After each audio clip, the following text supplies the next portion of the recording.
All right, welcome team to your abs, buns, and guns. For class today, you don't need a ton of equipment, but if you have them, you're gonna bring in your ankle weights. Now, you always have the option to take these off at any point if it becomes too much. You can start wearing them in the beginning right off the bat for your core section. In fact, this week I recommend it, but if it's too much for you, pop them off and then put them back on for the leg section and kind of mediate your experience. Secondly, you're gonna need a pair of dumbbells if you have it. Just a light set, so anywhere from 2 to 5 pounds is probably gonna be enough because we're gonna aim to go for high rep and we're gonna hit some different angles with the upper body section and with the weights. So if you go really heavy, you probably won't be able to hit those angles or be able to go for as long of a period of time. So I'm gonna have my dumbbells just splitting about the middle or the top portion of the mat. That way we don't need to roll up and grab them. You're gonna go ahead and place your ankle weights on to begin. And I'm gonna leave these on the whole time. Or at least I'm gonna aim to. All right, so we're gonna get started on our back. Pilates stance, so the feet are gonna be flat on the floor, about hip width distance apart, palms by the sides, shoulders plugged down the back. Take a big inhale to prepare. As you exhale, pull the navel in towards the spine, tilt the pelvis, hip points towards the sternum, and then articulate and roll up, heel up, hips up into your bridge. Straight line, knees, hips, shoulders. Inhale at the top. Exhale, roll down, upper back, mid back, lower back. The hips will touch neutral spine. Inhale, exhale, peel, curl, and lift. Inhale at the top. Exhale, roll down. One more. Inhale at the bottom. We're just warming up, mobilizing the spine before we get into our core. Hold at the top. Little butterflies, little flutters of the knees. We go out and in. External rotation, back to parallel. So you're gonna use the hips to press the knees out and externally rotate, and then squeeze in through the inner thighs to bring these back to parallel. Sternum drops, so we're not puffing out the chest, straight line. Press through the feet, engage the hamstrings, squeeze the glutes for 10, 9, 8, 7. Abs pulled in and up. 5, 4, 3, 2, 1. Release, articulate, and roll the spine back down the same way that you came in. Now you're gonna bring the soles of your feet together, let the knees fall open. So we're gonna work in this cobbler's pose, this diamond shape. Hands are gonna go behind the head. Take an inhale to prepare. As you exhale, just the right leg. You lift and lower. Exhale as you come up. And you're keeping the leg in this diamond shape. You can flex or point the foot. Hip to rib connection, lengthening and pressing the lower back into the mat and just floating the leg. You're gonna notice because of the ankle weight, it feels extra heavy. We're here for 10, not here long. 9, 8. It's almost like an accordion. It opens together, it closes together.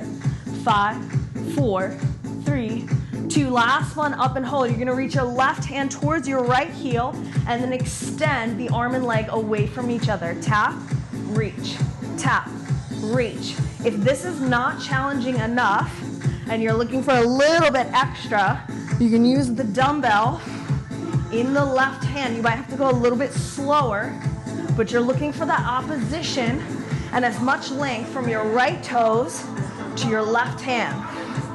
Keeping the abdominals engaged. Last 5, 4, 3, 2, last one. Release, bring the soles of the feet back together. Release your weight. Now you're gonna bring your elbows out to about 45 degrees, fists up to the ceiling.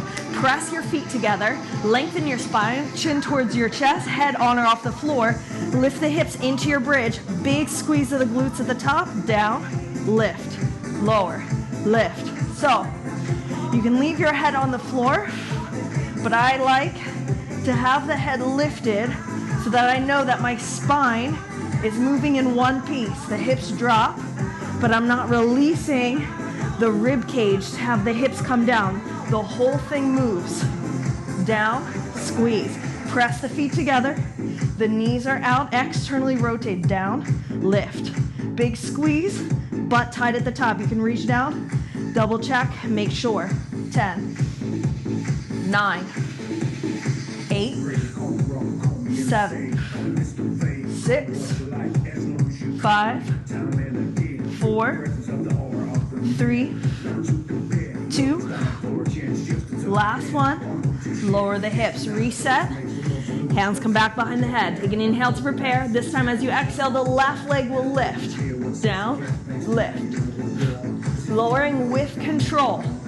If you notice it's too much with the ankle weight, take it off and just work with your own body weight. Often that's enough. Hip to rib connection as you exhale. Belly button pulls down towards the spine as if you want it to touch the mat underneath you.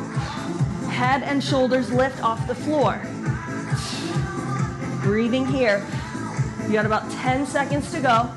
We're gonna hold it up at the top. 8, 7, 6, 5, 4, 3, 2. Last one, up and hold. Right hand now reaches towards your left heel and then extend. You can leave the right foot, the foot that's on the floor, in the diamond shape, or you can place the knife edge of the foot down for more stability. And again, like you did on the other side, if you want to add in the dumbbell, working not just the core now, but shoulder stability. And reach. As much length as you can find, fingers to toes. On the diagonal for 5, 4, 3, 2. Last one. Release. Dumbbell goes down to the side. Soles of the feet come back together. You have one bridge lift to one tabletop reach. So the feet have to press together. Lift the hips, lower the hips, and now use your core, lift the head and shoulders at the same time that you're gonna float the legs into tabletop. But we're gonna be here for about 45 seconds. Lift, lower, lift, lower. So it's glutes, and then it's core. Abs are working actually the whole time, but the focus is more on the posterior chain for the bridge lift. And then on the front core for the tabletop reach. Dig your elbows down and then reach. You're here, 10 more seconds. You got one more for core, and then we start our leg series. That's what we came for, right? All legs, booty, and core. 5, 4, 3, 2. Last one, up and hold, little reach, little pulse. Fingertips forward. Both shoulder blades off the floor. As you exhale, lift higher. Legs are 90 degrees, hips anchored. 10, 9, 8, 7, 6, 5, 4, 3, 2, 1. Release. Feet come back together. We're still working in our diamond shape of the legs. Knees fall out. Option 1, you're just gonna come up to a challenging position, reach back. Tap the hands behind the head on the floor behind you for a little extra. Advance, you're rolling all the way up. And maybe you take the alternating leg lift in the diamond shape. And we're here 45 seconds, maybe a little longer. We'll go to the top of the minute. You are rolling, articulating through the spine, on the way up and on the way down. So slow motion, rolling through the spine, balancing at the top, sitting up tall, and then articulating. The pelvis has to tilt slightly for that to happen. You can have the feet together and go for a flex, or you can go, so this is more of a frog position, or you point the feet with the toes together, heels stay lifted the whole time, and you're in more of a diamond. Woo, 10 seconds. Exhale at the top. 5, 4, 3, 2. Last one. Hug the knees in. Your core section is done. Little rock and roll. Forward and back, full length of the spine. On your third one, you're rolling up. So you're gonna roll forward. I'm just gonna turn this way so that you can see what's happening with my legs. But you face whichever direction makes sense. Your right leg is coming out to the side. Right palm on the floor. Left hand has your dumbbell. Stack it right underneath the shoulder. You're gonna fly the arm, so the left elbow lifts,